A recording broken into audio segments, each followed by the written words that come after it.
A Cessna 172 aircraft belonging to a private company took off from the Ratmalana International Airport this morning.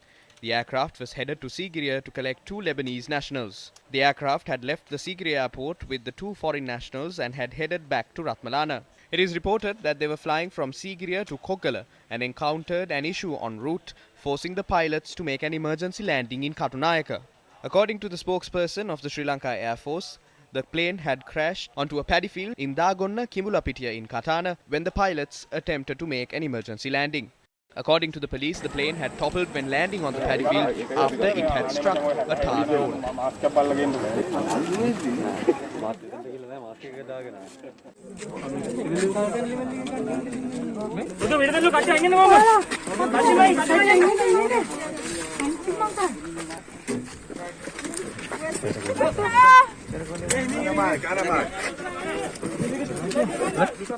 Sri Lanka Air Force spokesperson said that the two pilots and the foreign couple from Lebanon were admitted to the Negombo General Hospital. A statement issued by the Civil Aviation Authority noted that an investigation to probe the incident has begun.